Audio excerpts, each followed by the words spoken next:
समझदार लोग, कम पढ़े, मतलब अनपढ़ तो नहीं कहूंगा, कम विवेकवान लोग जो ये सब फैलाते हैं कि मंदिर बनने से रोजगार मिल जाएगा, वो सोचते हैं कि वो बहुत गंभीर बात कह रहे हैं। नहीं, वो नासमझ है, उनको पता नहीं। उत्तराखंड से बद्रीनाथ और केदारनाथ हटा दीजिए और आप कैंची धाम भी नीप करोड़े बाबा। जोशी जी, उत्तराखंड अपने पांव पर चल नहीं पाएगा। त्रिपाठी जी लिख लीजिए बात। जम्मू से माता वैष्णो देवी का धाम हटा दीजिए, उसकी अर्थव्यवस्था, जम्मू अपने दैनिक खर्चे नहीं निकाल सकता। वो मूर्ख है जो ऐसा दुष्प्रचार फैलाते हैं कि मंदिर बनने से क्या होगा, फिर ऐसे मुस्कुराएंगे कि जैसे तुरुप का पत्ता ले आए हूं। आप ना समझिए, आपको पता ही नहीं, आपको कुछ नहीं समझ। भाई बियानी ग्रुप है, उन लोगों ने स्टडी करवाई। उस स्टडी का मतलब वो जानना चाह रहे थे कि हिंदू टेम्पल्स ने प्रत्यक्ष रोजगार कितना क्रिएट किया। जोशी जी, क्या जो लोग मुस्कुरा के ऐसा सवाल पूछते होते, अब मैंने सबको फंसा दिया, उन सबके चक्षु खोलने के लिए ये एक उदाहरण दे रहा हूं कि तो आया कि 50 बड़े हिंदू मंदिरों ने, सिर्फ बड़े की बात करो, बड़े हिंदू मंदिर जितने देश भर में हैं, उनके कारण 5 करोड़ लोगों को सीधा डायरेक्ट एम्प्लॉयमेंट मिला। और ये तब था जब अयोध्या उसमें शामिल नहीं हुआ था। मथुरा भी जिस दिन अयोध्या जैसा हो जाएगा उस दिन मैं सोचता हूं संख्या 10 करोड़ हो जाएगी। 10 करोड़ सीधा रोजगार।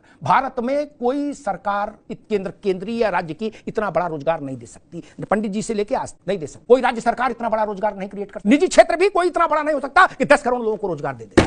ये मंदिर दे रहा है जोशी जी, इसलिए भारत का प्राण तत्व है मंदिर। कैंची धाम जाइए, उस निर्जन वन में क्या वैकुंठ सजा है। नीप करोड़ी बाबा का चित्र जो बेच रहा है, वो भी शाम को 2-4-5 हजार रुपया उस निर्जन पहाड़ में लेके जा रहा है। सैकड़ों लोग लड्डू बेच रहे हैं, कोई कुछ बेच रहा है, कोई पानी बेच रहा है, अगरबत्ती, धूप बत्ती, फूल फल। 24 घंटे 365 दिन मेला है। वो अर्थव्यवस्था को सरकार दे देगी? इस अर्थव्यवस्था का कभी आकलन नहीं किया आपने। आप नौकरी देंगे उनको? आपके पास है नौकरियां? चपरासी की नौकरी देने में तो 27 साल लगते हैं, आप भर्ती मुकदमे में लटक जाती है। लेकिन मंदिर से नाराजगी है। मंदिर क्यों बना रहे हो? मंदिर बनाने से देश चलेगा। हाँ जी, मंदिर बनाने से ही देश चलेगा, मैं ये कह रहा हूं। हम सबको सरकारी या व्यवस्थित निजी क्षेत्र में नौकरियां देने की हैसियत में है तो हमको बताइए, तो सारे मंदिर बंद करा दो। और अगर नहीं, मथुरा जाइए। एक और प्रैक्टिकल बात कहता हूं, ओपी सिंह जी, मथुरा जाइए। द्वारकाधीश को जब आप जाएंगे तो दोनों तरफ दुकानें मिलेंगी ठाकुर जी की, लड्डू गोपाल की पोशाकों की, मुकुट की, माला की। क्या? और वो एक अच्छा खासा व्यवसाय है, व्यवस्थित व्यवसाय। उससे जो 10, 15, 20 हजार लोग लगे हैं बनाने से लेके बेचने तक की प्रक्रिया में, 50 हजार लोग, क्या उनको कोई सरकार, कोई पार्टी नौकरी दे सकती है तत्काल? बंद करा दें, बोल बंद कर दो द्वारकाधीश का मंदिर। चलो, आप दे सकते हैं नौकरी? बोलिए हाँ। नहीं दे पाएंगे भाई साहब। आप 10 लोगों की भर्ती निकालते हो, उसमें तो 10 झंझट पैदा कर देते हो,